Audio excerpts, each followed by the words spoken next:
Welcome to our next edition of Small Town Downtown. It's where we pick about 10 small incorporated towns, 5,000 or so, population or less, and then we just cruise the main street. We just go and see like if there's a historic downtown area, and just kind of breeze through like we would on a Sunday drive. And so we're in Cassville, Missouri. That's where we're starting. And then we're going to go from south to north. We're going to end up at Route 66. So see if you can guess which town will be our final town along the way. There's a few towns I think that'll be maybe 1,000 people or more, and then a lot of towns very small. At the end, I will rank them from my favorite at the top all the way down, and keep track as you go along and see if we agree or disagree by the end. So let's go ahead and check out downtown Cassville, Missouri. Cassville is the county seat of Berry County with a population of 3,190. The land here was platted in 1845, and that's when the post office was set up. The community was named after Lewis Cass, a former United States Senator and Secretary of War. Cassville was incorporated in 1847. During the forced removal of the Cherokee people along the Trail of Tears, a group traveling the northern route made a stop in Cassville, Missouri. Cassville served as the Confederate capital of Missouri for 1 week in 1861, and this ended abruptly when the duly elected governor of the state, Claiborne Jackson, and his political and military allies were pushed further south by the invading Union Army. The city was then connected by rail via the Cassville and Exeter Railroad in 1896. Looking at the population, you see it's been a steady growth throughout the years. Obviously, being the county seat has been helpful in that.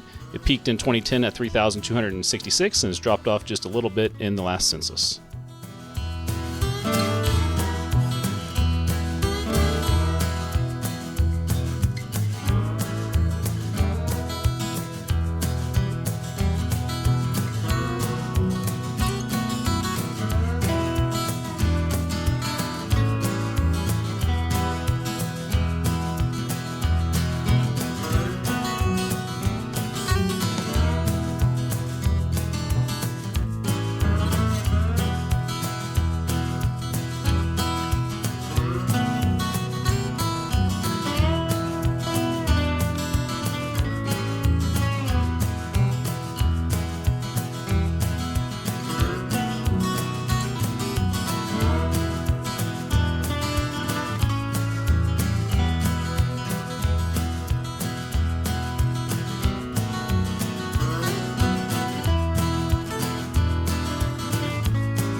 Just a few miles down the road from Cassville, this is Exeter, still in Berry County, population 733.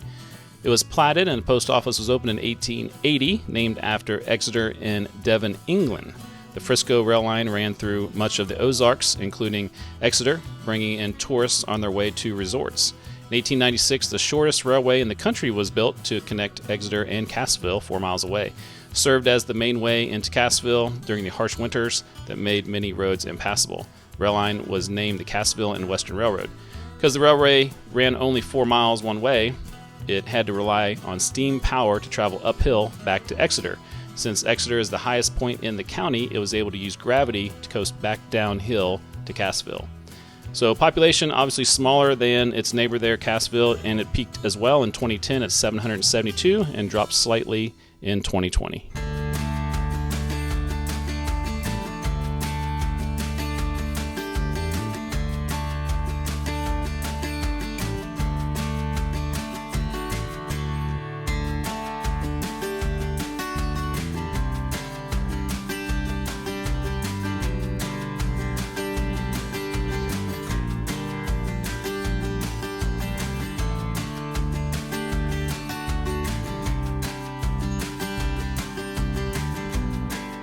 There's not much of a historic downtown here in Butterfield, so I'll just drive around some of the streets in the downtown area, or what might be the downtown area, to show you what it looks like. So Butterfield's still in Berry County, population 378, was built on land owned by a Scottish land company, originally called Berry City, with high hopes of becoming the county seat.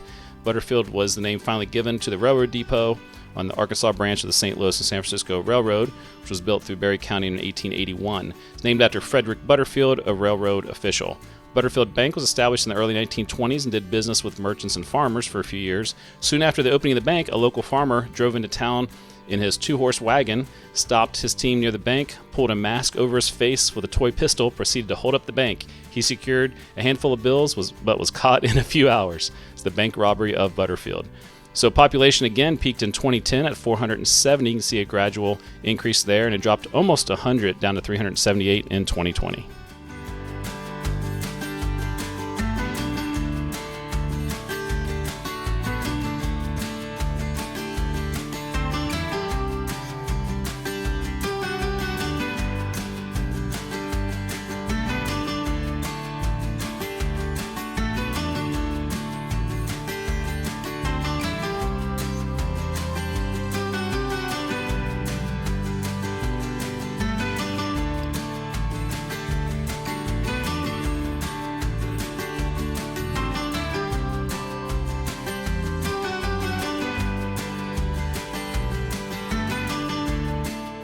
Still in Berry County, this is Purdy, population 1,031. In 1880, the railroad spawned a new town here called Winslow, and businesses would come to the town because of the transportation facilities. Purdy was then known as Winslow in honor of a Frisco Railroad executive. Apparently, there was uncertainty and confusion about the name of the new town. For several years, U.S. Postal Department records show the name of the post office Purdy from the beginning. However, records in the office of the Berry County Recorder of Deeds showed the original town plat as Winslow. Purdy, Missouri was named after George A. Purdy, a railroad promoter and real estate agent who was active in the area. The first train passed through Purdy in March 1881. 1884, the school was located in the town limits for the first time, and then that building burned in 1937 and the present school site was selected. Population increased a little through the years, and you can see big jumps there in 1970, 1980, and then peaked in the year 2000 at 1103, dropped a little bit down to 1,031 in 2020.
Pierce City is on the boundaries of Berry and Lawrence counties, population 1,251. Was laid out in 1870 as a stop on the Atlantic and Pacific Railroad, originally spelled Pierce City P-E-I-R-C-E instead of P-I-E, named for Andrew Pierce Jr. of Boston, president of the Frisco Railroad. The Pierce spelling was used erroneously, the P-I-E spelling was used erroneously by the post office and adopted officially in the 1930s. In 1982, an attempt to revert to Pierce spelled with an E first was rejected by the Census Bureau. One of the most notable tornadoes in the May 2003 tornado outbreak in this area was the one that hit Pierce City. According to reports, nearly all of the buildings in the town were damaged, destroyed, or liable to collapse. Damage is most severe in the historic downtown business district here, where approximately 90% of the businesses and homes nearby were severely damaged, later had to be torn down. So you see a couple older buildings, but mostly you don't see a lot of old buildings. Sounds like there was a lot of them back in the day. Population peaked in 1890 here, 2,511, kind of interesting, different from our earlier towns. It's remained over 1,000 the entire time, almost went under in 1960 there, but has started to creep back up, a little bit up and down, and has settled in at 1,251.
Very small town here of Wentworth in Newton County, population only 98. It was founded in the 1880s and was a busy mining camp.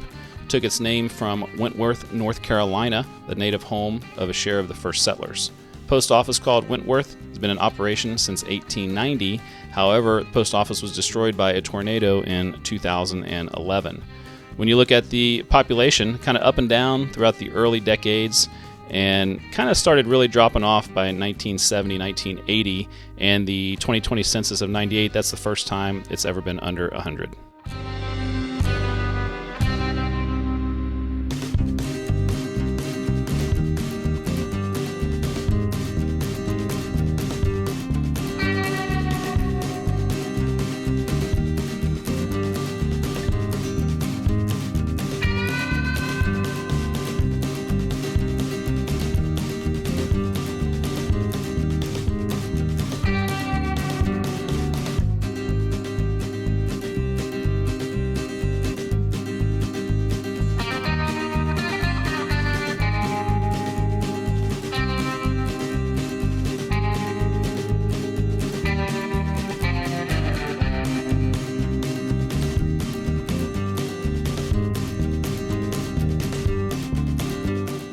Next up, this is Sarcoxie. This is in Jasper County, population 1,406. So this was platted in the early 1830s, so a little bit older than some of our other communities here, and originally called Centerville from its location upon Center Creek. In 1839, it was renamed Sarcoxie after the chief of the Delaware Indians who had settled near a spring in the present town limits. This was once the strawberry capital of the world, and is still the peony capital of the world, and home to Gilbert Wild, one of America's largest growers of daylilies, irises, and peonies. Sarcoxie once had its own currency that had a picture of a strawberry on one side. During the start of the Civil War in 1861, Frank Sigel's independent command passed through Sarcoxie on June 28 before attempting to attack the separated commands of Sterling Price and Missouri Governor and General Claiborne Jackson. So, and then after that, the town officially incorporated. You can see that small population in 1880 and got over 1,000 in 1890 and has been pretty steady ever since. Went down a little bit, but actually has peaked in 2020 at 1,406.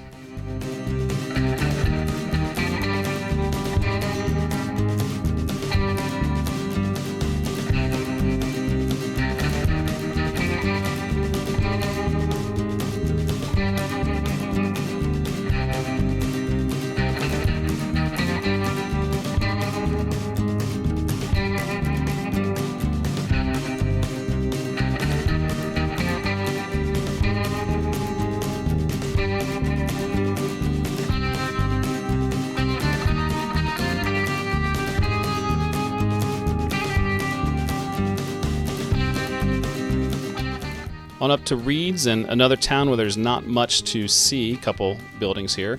We're in Jasper County, and the population only 91. So this town was laid out in 1898, named after W.T. Reed, the original owner of the town site. Post office has been in operation since 1873. Formal schooling began in the 1870s, eventually upgrading to a permanent brick multi-room schoolhouse in 1900, which is no longer here.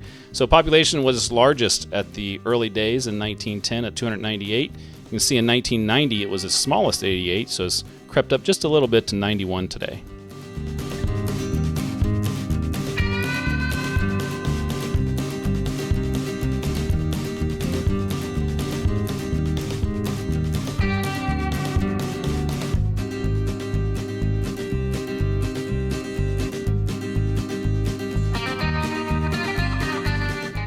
And we're still in Jasper County. This is La Russell, population 134. It was platted in 1903, named in honor of Russell Harding, Vice President of the Missouri Pacific Railroad.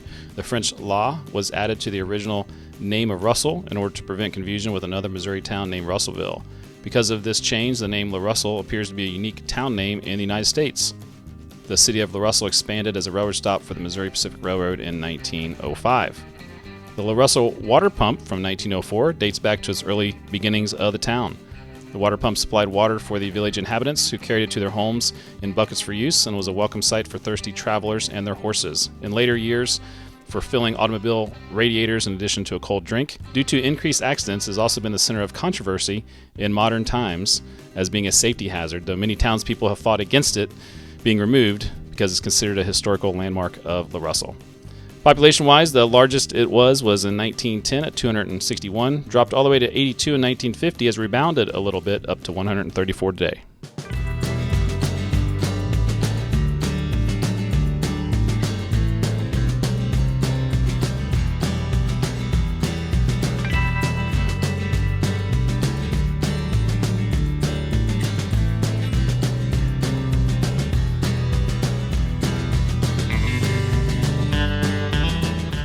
As you can see, we were on Route 66 and still are here in Avilla, still in Jasper County, population 103. Began as a frontier settlement in the 1830s when pioneers established farms, cabins, and the area's first school along the prairie and timbered creeks of northeastern Jasper County. Founded in 1856 and officially platted in 1858, town grew around farming and trade. During the Civil War, Avilla became a fiercely pro-Union community, despite being surrounded by Confederate sympathizers, and local militiamen successfully defended the town from guerrilla attacks, helping it avoid destruction. After the war, Avilla experienced a brief boom as a commercial center, but its long-term growth was limited when railroads bypassed the town. The community later prospered as a stop on historic Route 66. However, population then declined after World War II and accelerated when Interstate 44 diverted traffic away. Today, Avilla is often called a living ghost town. And official population figures started in 1930. You can see at 165, peaked at 178, dropped down to 99 in 1990, and back up to 103 now. Well, that's definitely an interesting group of towns. Some really tiny, small towns that didn't have too much to them. A little bit of historic Route 66 there at the end, and then a couple of larger ones that had a bit of a town square. So what did your rankings turn out to be? So if I go with my top three, it was really close. For my third town on the top three, I'm going to go with Pierce City. It just had a couple of really interesting old buildings. Obviously, we talked about the tornado that damaged some of the downtown area, and then there's an old town hall building that I really liked there. So Pierce City gets my number three. Number two, I'm going with Sarcoxie. I really like the buildings around that town square, and it looked like they take care of that area in the middle there. So I liked Sarcoxie. And number one, I'm going all the way back to the first town, Cassville. A little bit of an advantage being the county seat. Obviously, probably a little more ability to take care of some of those old historic buildings, and they have a courthouse there in the middle. Not like an old historic looking courthouse, but they do have a nice courthouse, and I liked a lot of the buildings and little old gas stations and stuff like that around. So how did your rankings match up? Here's my final list all the way from first all the way down to 10th. And I really had a fun trip. A lot of these towns were really close together, so it'd be an easy day trip to go check out some unique places in Southwest Missouri.